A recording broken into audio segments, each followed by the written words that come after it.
In today's video, I review my prototype copy of Omicron Protocol. Let's take a look.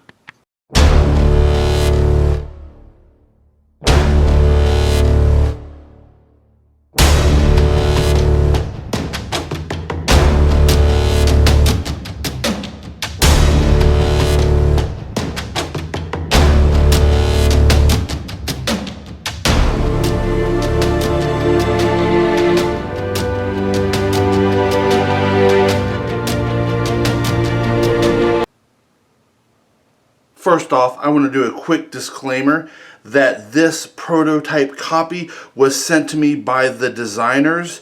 It is in no way sponsored or being paid for in any way. They sent it to me free of charge. Any reviews or talks or comments that I make on this are my 100% opinion and thoughts on the matter. Nothing is having to be confirmed or approved or anything by anybody. Once again, this is non-paid. They are not giving me any kind of endorsements or kickbacks for anything that I do based on this game. Furthermore, in a way, I am kind of paying them for this because I am a backer of this game. And I was actually a backer prior to receiving this prototype.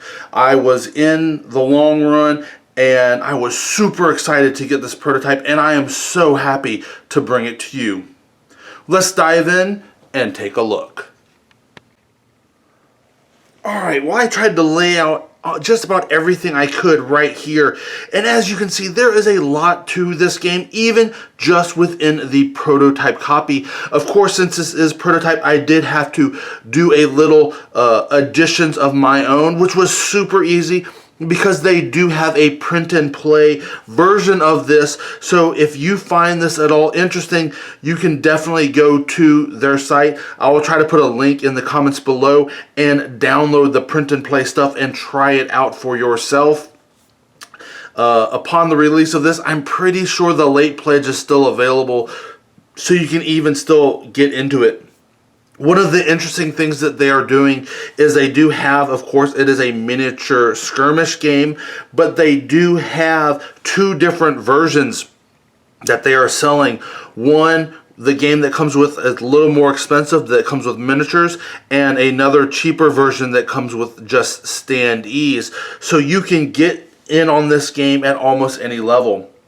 For me, some of the things that I had to do is I did have to print out the map tiles, which didn't appear to print or size, or maybe I just didn't do it correctly, because even when you look at it, you notice in their print thing they show the bottom couple maps at a little smaller, and I think when I printed it, it defaulted to full page, so it blew it up a little, so it's a little off there. So I might have to reprint 3 of these, but it is good for the little solo skirmish and the little kind of playthroughs that I have been able to do just for and just here for the beginning for setting everything up. Then again, I also printed out the rules. There is a really nice high quality rule sheet that you can get. Of course, I printed out to save my printer some headaches, the easy print form, so it doesn't have, like this right here. You can see it's all nice and colored and all that. This is their kind of like quick play reference, which we'll get into in just a minute. And they do have this kind of higher quality version of the rules out there that you can also do. Additionally, they have a really cool solo option, and that is with their Sims characters. And these guys are a very interesting part of the game, where you have it's almost like a virus zombie kind of a thing, but with a techno feel. And these bad guys, I guess, or these opposing units are, suffer from that. And they make the game very interesting, even when you play the multiplayer mode, and you pick one faction and your opponent picks the other. You still have these guys on there, And they are one of the more unique aspects of this game, because you will go in turns where one person will go, and then the Sims will go, and they are controlled by your opponent. Then your opponent goes, and then your Sims will go, and this time you now get to control them. There are some rules for how they interact, but you get to choose their overall movement, and you get to choose, how they attack, who they attack, so forth and so on. So there are strategy that goes in there where, again, you have to follow by their rules, but you can decide, do I want to try to move them where they may be a little farther away from my men, if at all possible? Do I just want to go all out and really attack theirs? There's a whole bunch going on, and they make that very interesting. But in the solo version, one of the things that I had to do for myself is I had to print out the solo deck cards. And in the solo deck, there was 2 extra Sims characters. So I'm guessing in the final version there will be some more. But you have these Sims cards, and you create your Sim deck.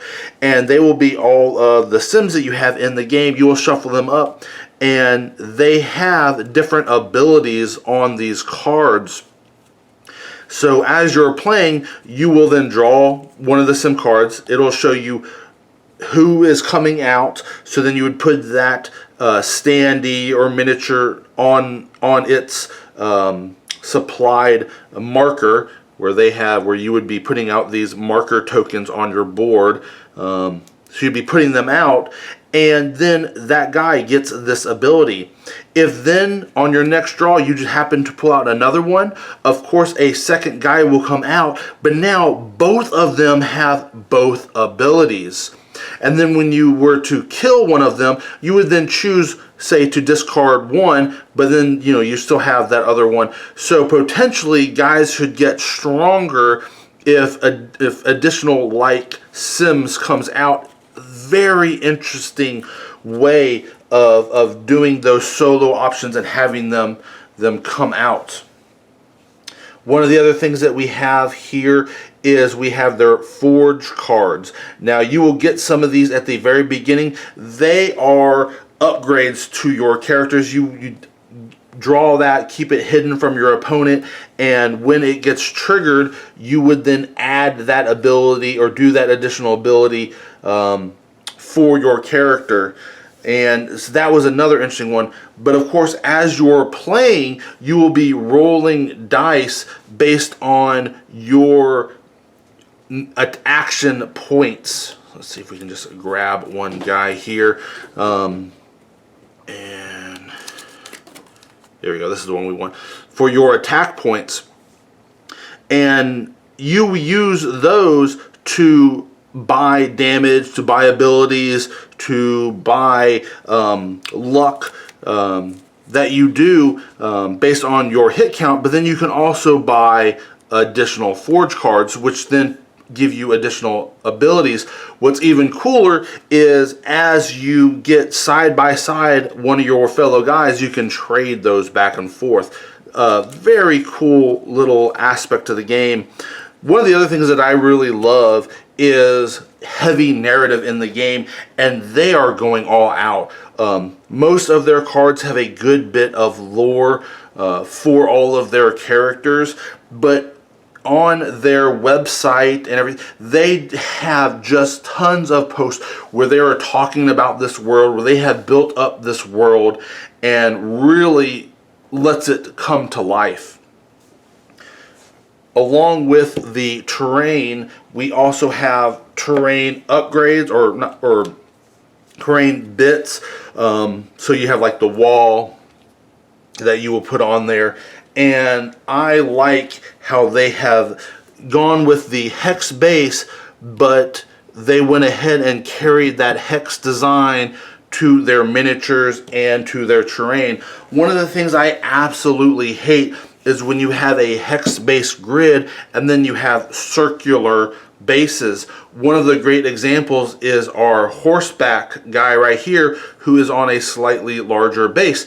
Well, a lot of times if you have a game that uses round bases and you were to stick him here and he will be, say here is because you're going to, then put him in the center. Well, his base will then take up all of this. Is he taking up all of this? Do you kind of move him to the center? I mean, it's very difficult, I find, to really know where your guy is. But when you are dealing with hex bases and all of that, you know exactly what it is. I really enjoy that a lot.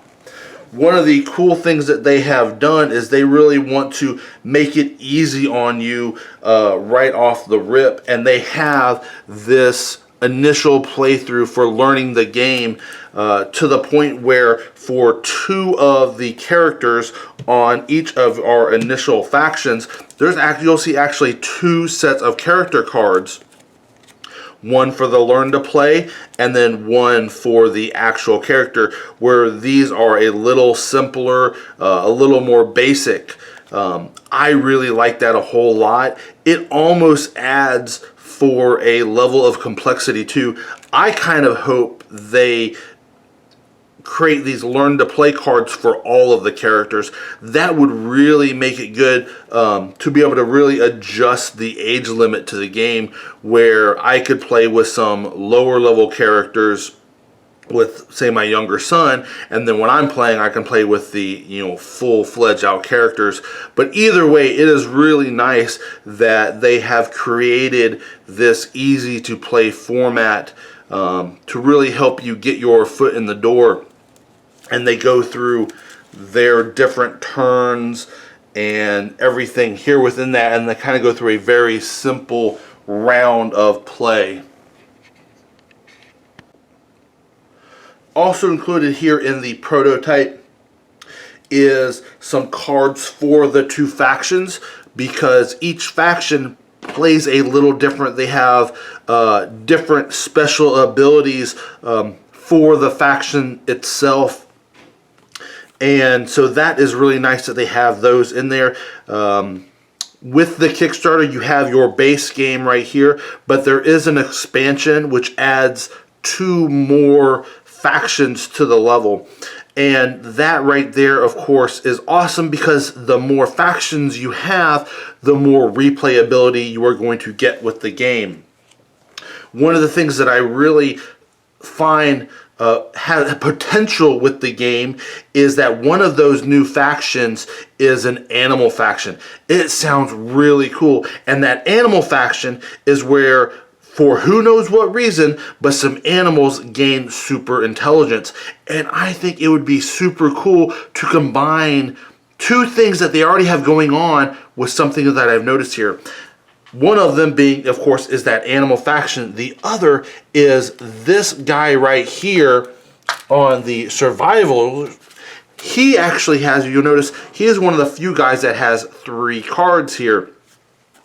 And the reason he does is because he has both a sober and a drunk tied. So you can play him as drunk or sober. He plays a little differently. His abilities, his stats, they're all a little different.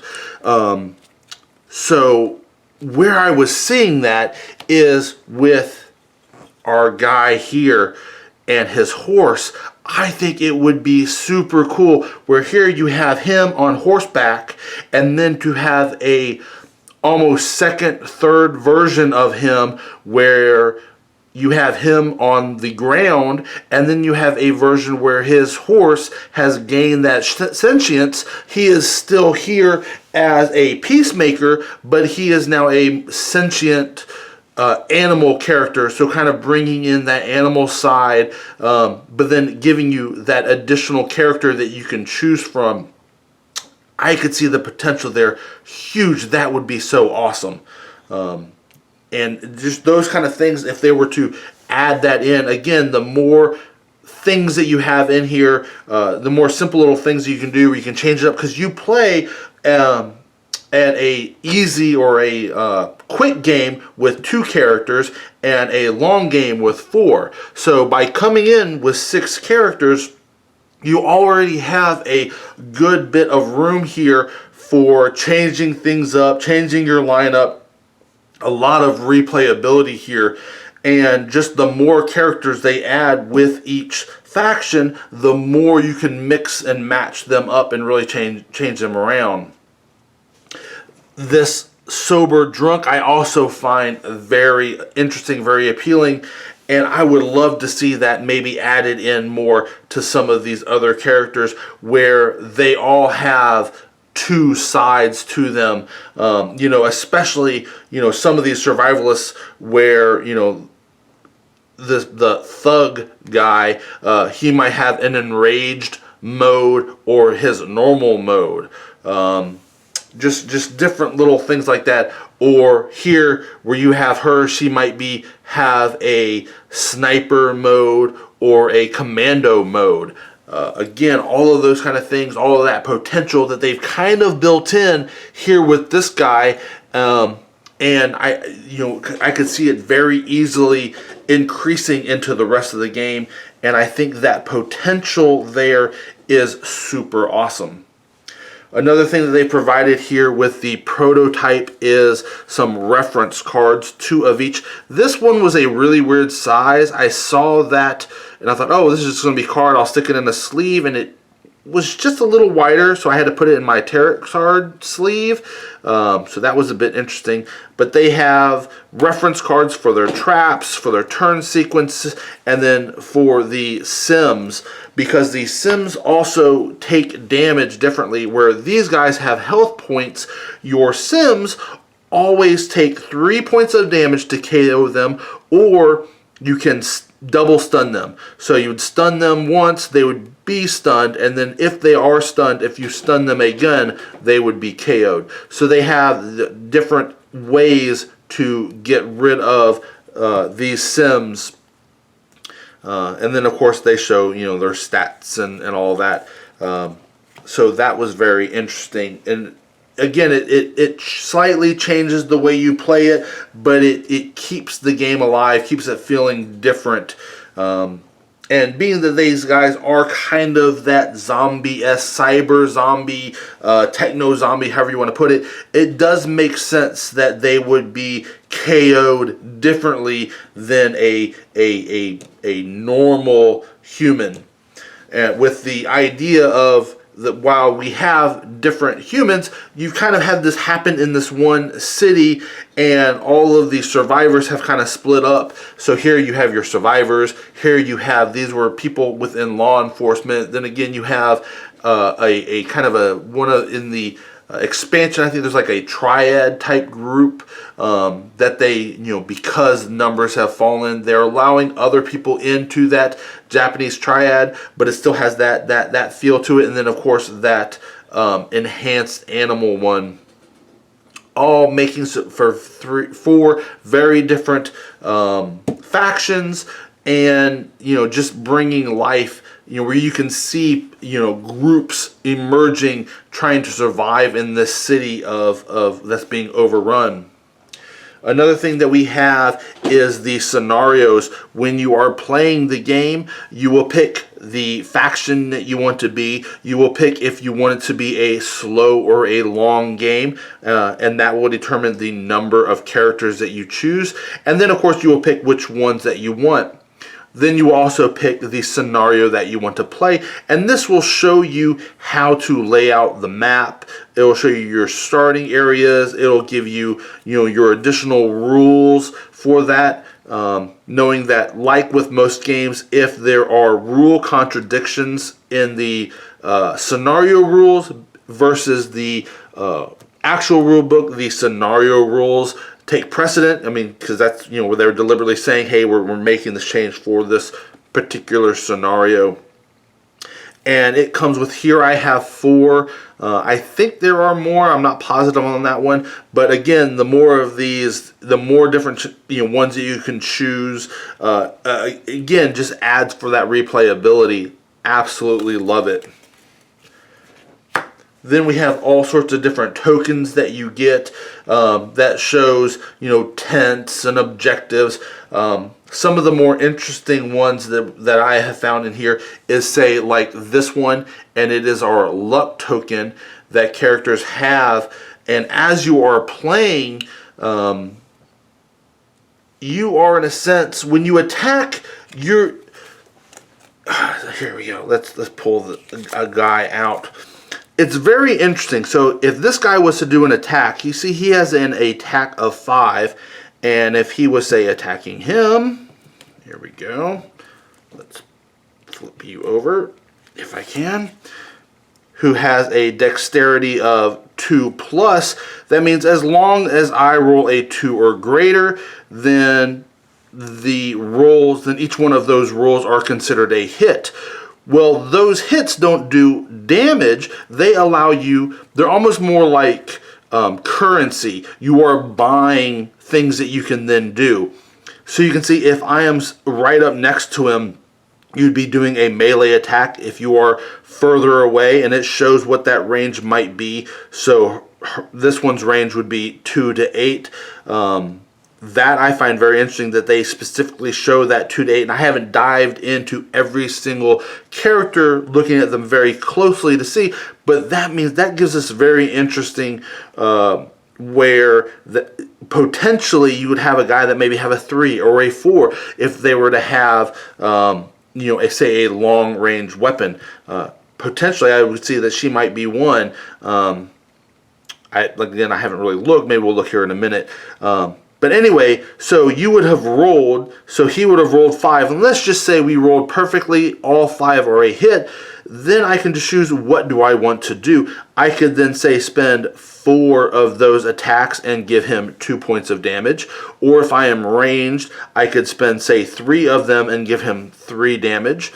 I could spend 2 and buy abilities. But then we also have this luck ability. And as you can see, for luck, it's a 4+. What that means is for all 4 pluses that I have rolled, then I can exchange those ones for a luck token. You can have up to 7 luck tokens on your character at any given time. Those allow you to up a roll. So let's say they had 1 luck token on there. Out of their 5 rolls, 1 of them was a 1. I could substitute one of these lucks in to bump that up to a 2. So now it was also a successful attack, so we are good, and I can spend those in other means. So of course, when you are spending your attack tokens, you want to spend basically low first when you're doing, say, giving damage or buying abilities, so that way you save your higher rolls, because your luck will probably need the higher rolls if you're wanting to buy luck. The good thing about that is because when you are giving damage, you only during that attack can apply 1 thing of attack damage per time. So again, let's say all 5 were successful. I can't have a melee and then say, all right, I'm going to spend 4 to do a 2-point melee and then 1 and do a 1-point melee, or something along that. It's you can do 1 attack. So that then allows you to overkill or over attacks that you've succeeded. They're not just throwaways. You actually can use those to buy your abilities, to buy your luck. So it's a very interesting way of doing the attack. When it hits, what do you do with your attack? What all of your different options? I really like that a lot. One of the interesting things that I could see them potentially adding to this game, some potential upgrades, is maybe say weapon cards. So you can then allow you to do, say maybe 2 swords. So then maybe you could do 2 attacks, or just different weapons. And where some weapons may be rated where you have to be, say, a peacemaker to be able to use it, or so forth and so on, and where you could then, it would then change your range if you were to give them that weapon. all of these kind of things, and you never know, there might be some of those kind of things here within this forge deck where you may have forged a sniper rifle and it may do that very thing. Again, I haven't gone through every single card here, but there's that potential that I see here, and I am very intrigued by that. It really, sparks an interest in me. Again, one of the reasons why I decided to dive into this and why I recommend it myself, because it is a very interesting skirmish game with rules in here to be able to play this solo, which I find sometimes is a hard thing to find within a skirmish game right here, where you have rules, and this one is very interesting with your sim deck to be able to play a skirmish game in a solo capacity. Some of the other things that they have in here that I haven't been able to dive thoroughly into that sounds very interesting, like makes me wonder what these kind of things are, is they have these little ability markers right here for you to go, and I'm assuming because you're going to get that and you're going to set that here where this guy now has ability 1 or something along those lines. But again, they are taking full advantage of them using hexes, and they have shaped that to fit. I absolutely love that. They are, taking the route that they have done, and they are running with it. The other thing that's very interesting here is how you do your actions. Within the round, one of your characters will do something, and then it'll be the next person's turn, and he will pick one of his people to do something, and they have a shared action pool. Within that shared action pool, your character can use as many of those shared actions as they want, up to the max of 4. So that makes it very interesting, where you might have, I believe, 7 actions and 4 characters are in your thing. So, one guy you might not have go at all. And then you will have, one guy taking up, 4 of the actions. And then the other ones, each of the other ones maybe only taking up 1 of the actions. They also really take into consideration running and walking, where they have a different amount where he will walk for 4. This gadget will walk for 4, or they will run for 6. And the way they do it is very smart, where walking is basically free and running costs an action.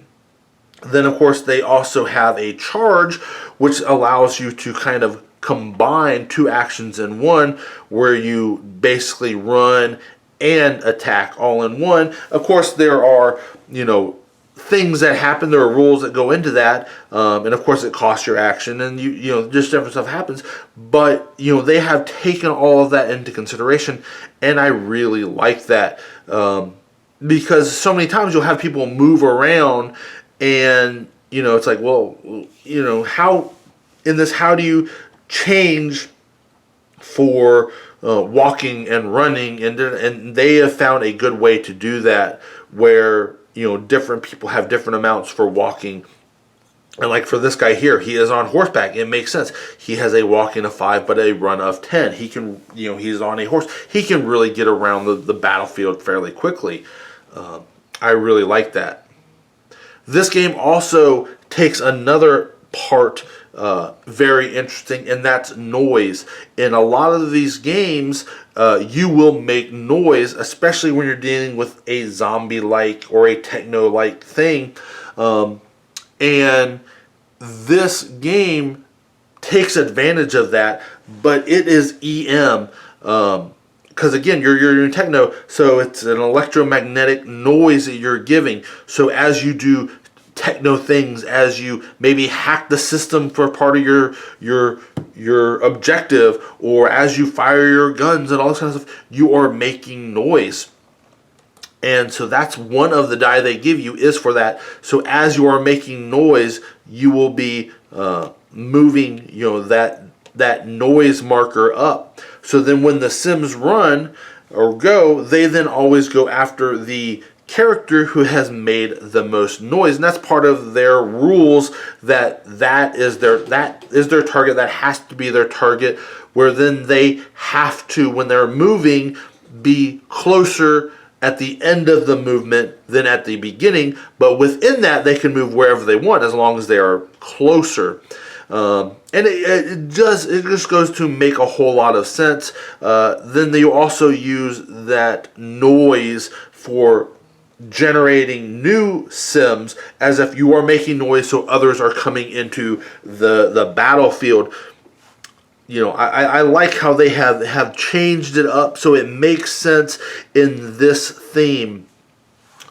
Then of course you also have your rolling dice, and that's for when you're doing your attacks for rolling. Again, we have some chips here that you will be placing on the map to show spawn points for the sims. Lots of just different tokens, lots of great things, so much potential in here. I'm really looking forward to even more so, because like I said, I have gone through the simple play, and I have looked through the solo and everything enough to kind of get this recommendation going, or this review going, and be really happy with this Kickstart pledge that I have done.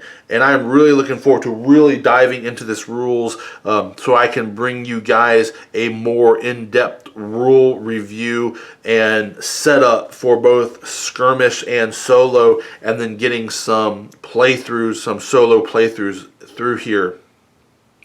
Well, that is Omicron Protocol.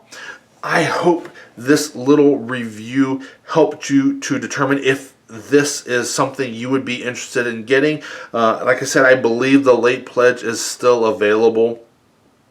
So there is still time. And until next time, guys, I'll see you later.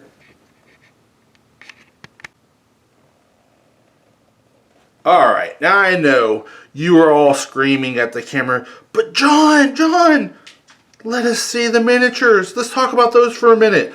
Alright, here we go. Within the prototype copy that I got, I have 4 standees for 6 of the sims that I was able to do in the print. So let's go ahead and take a look at these. There are 4 of each of these. There's the one.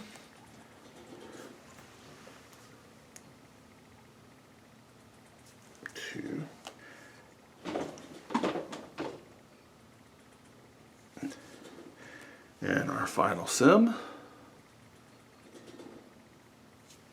And once again, with the version that you buy, you can choose between a standee version or a miniature. Now, one thing that I will point out is these miniatures within the prototype are metal, I believe, pewter miniatures, but in the base game, or in the actual game that's going to come out, they will be plastic.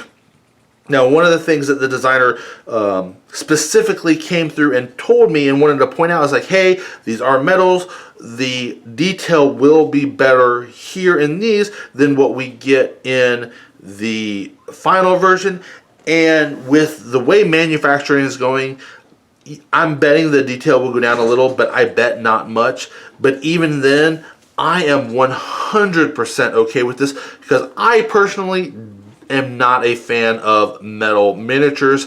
They just bend almost every single one of these within the box, you know, especially some of these smaller little bits. And here you can see here his gun is still a little bent. We're all bent, and the more they bent and the more you have to fix that, the more chance they are to break, and then you got to pin them and put them back. You know, the durability of plastic for me by far outweighs the slight little bit of added quality that you might get within a metal miniature. But let's go ahead and take a look at them. And here is our guy that once again has that very interesting drunk or sober version. I like that a lot.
And of course, I have seen, of course, on the Kickstarter page, some of the other factions. One of them with the animals is very interesting. It's a giant elephant, I believe, and he is on a huge hex base.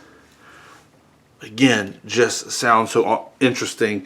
And I love how they are really taking advantage of where they are using that hex.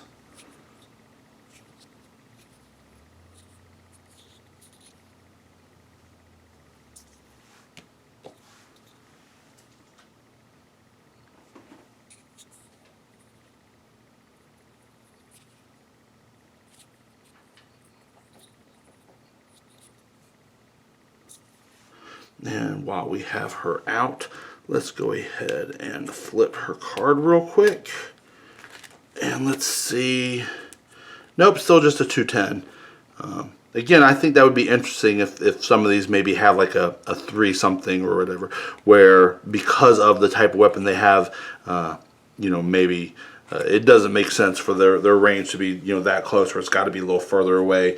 Or something like that. There's potential there. I kind of like the idea of that. And the fact that they deliberately went in there and put 210 makes me think that maybe they were thinking of that potential as well. And here we have our guy on horseback.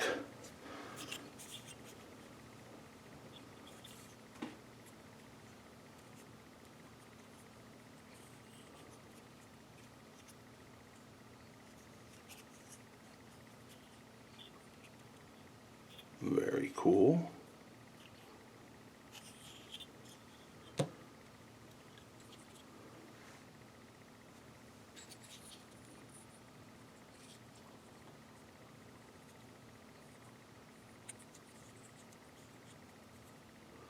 Looks like she lost an arm somewhere along the way.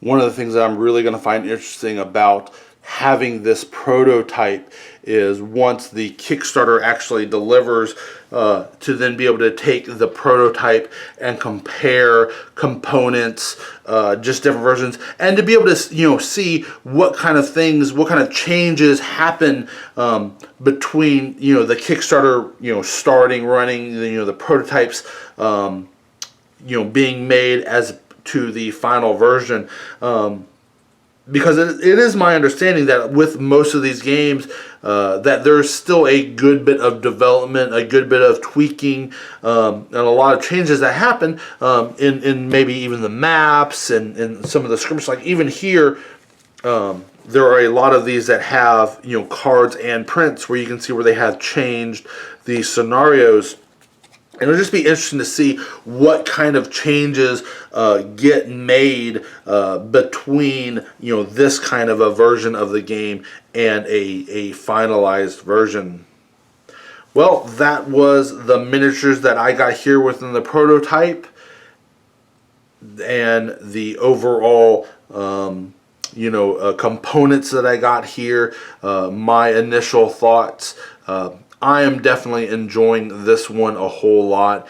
Really looking forward to diving deeper into this one, and playing more than just the easy starting play. So until next time, guys, talk to you later. Bye. Well, I was sitting here thinking after I had wrapped everything up, was there anything else that I missed that I wanted to cover here within this review? And of course, I thought of one more thing, so I wanted to come back and go over one more part, which is kind of interesting in this game, that I'm a little on the fence on, to see how it plays out, to see which form I like a little more. And that is where, with the tracking of some statistics, what they have done is provided on their cards, both the character cards and your faction card, these little icons, these little markers. And I don't know what kind of quality of material, what material they're going to be using to print the cards. So I don't know if you'll be able to write directly on the cards or if you will need to sleeve them. But from what I understand, the game will come with dry erase markers, and as you start to lose health, you will mark down your list. As you know, so as you kill Sims, so forth and so on, you will be marking your progress on here. Of course, the other option would be to say, hey, maybe have a plastic insert where you would place the card on that plastic insert, and then on that you would have little sections to put markers on, or where instead of having these be cards, they would be, say, a double-sided or a double-thick cardboard character sheet with, so they'd have insets, and then you'd have little tokens, and they'd go into those insets to mark. This is a little more streamlined, it's a little more compact than those kind of things. It also allows for them to have cheaper editions where they could very easily create 2, 3, 4 different versions of this character's card that you could use your same standee for, but have just different versions, kind of like here where you have your drunk or sober, where you had different versions of him at a much cheaper rate. So therefore the potential there for them to do that is greater than if, say, they had a plastic type base, or if they had that cardboard stand-in. One of the areas that I would always highly recommend this kind is if you're dealing with damage points, not just straight up damage, where usually it will come with a mech or something where the different parts of the mech can take different amounts of damage, say the arms or the legs or the body. And as you get hit, then you find out where that damage is going to be placed, and you're marking little bits. There, I definitely am a big fan of this type of dry erase system for marking, stats or whatever. Here, I'm a little on the fence on. It is one of the slight things that I'm a little on the fence on. But if they were to provide additional character cards, different variants of your characters, and at a higher rate, at a cheaper rate for them, then I'm definitely 100% on board on this. But especially if you were, say, having to pack up your game midway through, and then come back to it, these kind of things potentially have the chance of rubbing off a little. That might not happen, and of course, and again, it also might, if you're just talking about tokens on a double thick cardboard sheet, in that case, maybe even a written on will last longer, will last even better, who knows. So, for pack and replay or pack and transport, actually it might be the better way. It'll be interesting to see once I get a few extra games under my belt to see how all that does, to see how bad it is for rubbing off, or those kind of things. But that is another one of the characteristics here of the game, with the way they track progress, with the idea being just to use just a dry erase and mark and make your updates.